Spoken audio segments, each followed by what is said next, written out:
Okay, if he's like this, we can hit any of the previous moves. Sometimes he'll step this leg super far back and kind of rotate his toes like so. So now it's like, even if I try and scoot, he's just gonna keep stepping with me, and that leg's like super far away. So whenever I have an opponent who does this, okay, I wanna make sure my right leg is on the outside, not on the inside here. So right leg is on the outside.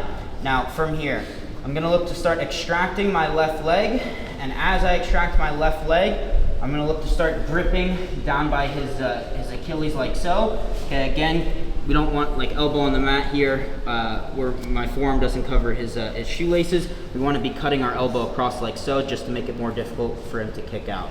So left leg extracts, right hand comes in like so. Now from here, I'm gonna drive my left heel into the mat, and I'm gonna use this to help me start to get up.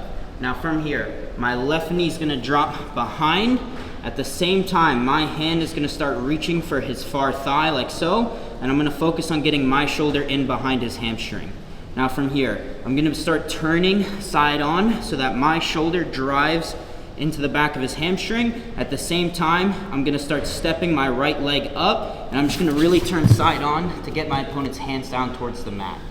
Now from here, once we have his hands down on the mat, we're gonna focus on coming elbow deep above the knee like so to prevent any limp legs. And now from here, we can start building up for height. Right arm climbs above left arm comes towards the hips, and now we're in this rear body lock situation. Now we've gone over spiral rides. Okay, you can also combine spiral rides with just throwing hooks in.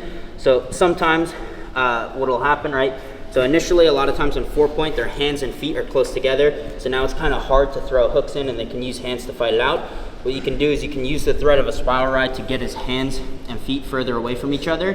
So they'll have to base out more when we go for spiral ride, and then you can circle back and throw hooks in. So from here, he's 4-pointed, hands and feet are close together. We can start sliding our lock high up in his chest like so. From here, we can attempt a spiral ride, which is gonna force him to start bringing his hands out wider like so. Now from here, we're gonna keep this tension with this double unders, and I'm just gonna look to take a cross step with my left leg.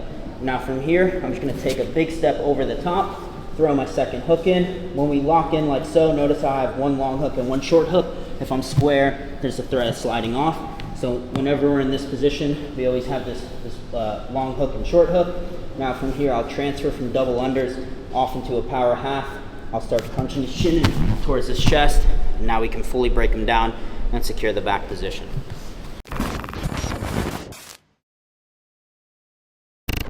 He's got his exaggerated stance.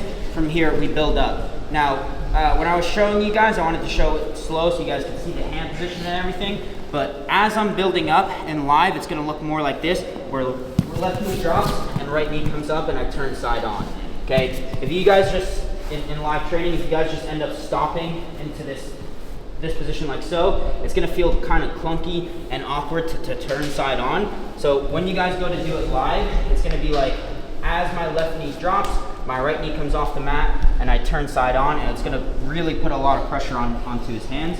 So one last time, right? So he's exaggerated stance. From here, we extract left leg, we grip the Achilles. I come up, now left knee drops, hand touches, and right knee comes up like so. So now we put a lot of pressure onto his hands. It feels a lot smoother, and yeah, it's just overall better for putting weight on his hands.